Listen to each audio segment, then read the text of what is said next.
provides details of Pete Buttigieg's climate plan announced on Wednesday by Timothy Gardner and Valerie Volkovich, Washington, Sept. 4, Reuters, 10 Democratic U.S. Presidential hopefuls will tout their plans to tackle climate change on Wednesday evening in a series of CNN town halls, sure to pit moderates like Joe Biden against progressives like Elizabeth Warren and Bernie Sanders. Below are the main climate strategies of the candidates participating in the event that begins at 5 p.m., 2100 GMT. Joe Biden, the frontrunner for the Democratic nomination to face Republican President Donald Trump in the November 2020 election, touts a $1.7 trillion plan here to set the United States on a course to achieve 100% clean energy and net zero emissions by 2050. The plan calls for the installation of 500,000 electric vehicle charging stations by 2030, rejoining the Paris Climate Agreement and boosting targets, and offers $400 billion for research and development in clean technology. The plan did not call for quitting fossil fuels, instead investing money in carbon capture and sequestration that could give a lifeline to coal and gas plants. Biden's rivals accused him of offering a middle ground plan that would not achieve decarbonization goals. When asked by the moderator at a recent debate if his administration would end the use of fossil fuels, he said, "We would work it out. We would make sure it's eliminated, and no more subsidies for either one of those, any fossil fuel." Bernie Sanders: "We need a president who welcomes their hatred, U.S." Senator Bernie Sanders here of Vermont says in his plan about fossil fuel executives he sees as blocking action on climate.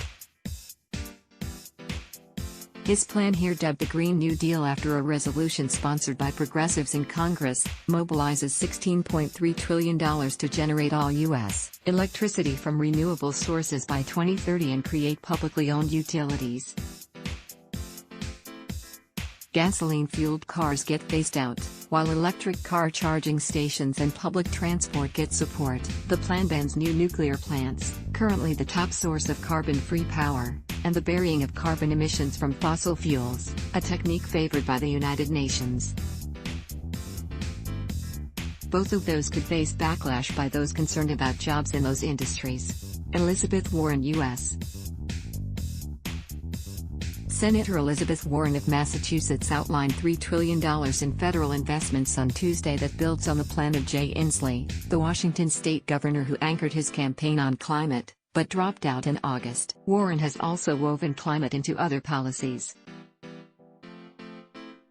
Her economic plan here blends it with industrial policy, investing in green research, manufacturing and exports, and creating a federal procurement program for American-made renewable or emission-free energy for federal and state use and export. Some of her plan would be funded by reversing Republican tax cuts that largely benefit businesses and the wealthy.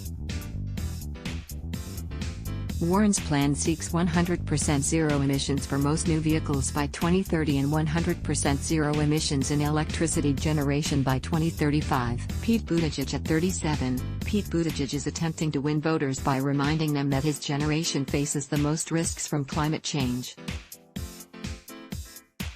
The mayor of South Bend, Indiana, published a plan on Wednesday targeting a zero-emissions electricity system and requiring all new passenger vehicles to be emissions-free by 2035. Buttigieg would enact an economy-wide price on carbon and raise funds via climate bonds. He pledged to set up a $200 billion fund to help workers displaced by the transition to clean energy, quadruple federal spending on clean energy research and development, and invest more than $550 billion in the United States and overseas through 3 new investment funds focused on clean energy and infrastructure projects. A military veteran, Buttigieg has emphasized climate risks to security, and his plan calls for the military and foreign service to prepare for climate threats. He backs a climate corps to get thousands of young people working on building community resilience to extreme weather. Kamala Harris, U.S. Senator Kamala Harris of California released a $10 trillion climate plan last Wednesday that draws on her experience prosecuting polluters as a former California Attorney General. Her plan would end federal support for the fossil fuel industry, put a fee on pollution, and increase penalties for emitters. She also backs protecting poor communities here from storms, floods and droughts. Harris came under fire from environmentalists by initially declining to participate in Wednesday's town hall to attend a fundraiser. Beto O'Rourke's first policy initiative was a $5 trillion climate plan. Here yet O'Rourke, a former U.S. congressman from Texas, is also pragmatic on climate. His plan seeks net zero U.S.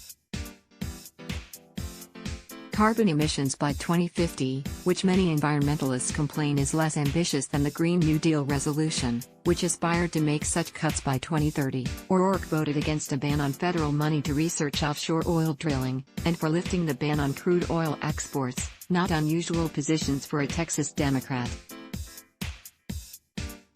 His climate plan does not rule out nuclear power or carbon capture, indications of flexibility. Cory Booker, U.S. Senator Cory Booker of New Jersey during the second Democratic debate in July inserted himself into a brief climate exchange by taking a dig at rivals who promised to return the United States to the Paris Climate Agreement as their answer for not addressing the issue. Nobody should get applause for rejoining the Paris Climate Accords. That is kindergarten, he said. Booker released a $3 trillion plan here on Tuesday, including a White House-coordinated environmental justice fund to focus on defending at-risk communities from environmental threats. Booker would also ban fracking and reinstate the ban on exporting crude oil. He also introduced legislation focused on voluntary farm and ranch conservation practices, massive reforestation, and wetlands restoration. Like most of his Democratic rivals in the Senate, Booker endorsed the Green New Deal. Julian Castro, the housing secretary under President Barack Obama, released a plan on Tuesday outlining federal, state and private investments of $10 trillion over 10 years to transition from fossil fuels and create 10 million jobs. Castro wants to establish a $200 billion green infrastructure fund as part of a wider housing plan to help defend communities against climate change damages. Castro also seeks to guarantee health care and defend pensions for coal miners and bring economic development to communities hit by shutdowns in fossil fuel infrastructure. As a former mayor of San Antonio, Castro helped the Texas city close a large coal plant and set renewable energy targets. But environmentalists have criticized him for backing fracking in the region, which he supported for the jobs. Amy Klobuchar, a U.S. Senator from Minnesota, launched her 2020 campaign in the midst of a snowstorm in February, prompting Trump to take to Twitter to mock her for fighting global warming while standing in freezing temperatures. Klobuchar was one of the early backers in the Senate of the Green New Deal and has vowed to use her first 100 days in office to issue executive actions to tackle climate change by restoring some Obama-era policies. Playing to her strength as a Midwestern politician, she has called for boosting the renewable fuel standard, a policy for corn-producing states like Iowa and Nebraska. Entrepreneur Andrew Yang said at the second presidential debate he would tackle climate change by paying people hit by rising seas and flooding to move to higher ground. His $4.87 trillion plan offers $40 billion in loans and subsidies to people who wish to relocate. Yang said his plan's price tag pales in comparison to the costs of climate change's health and environmental impacts. His plan sets a target of net zero U.S. emissions by 2050.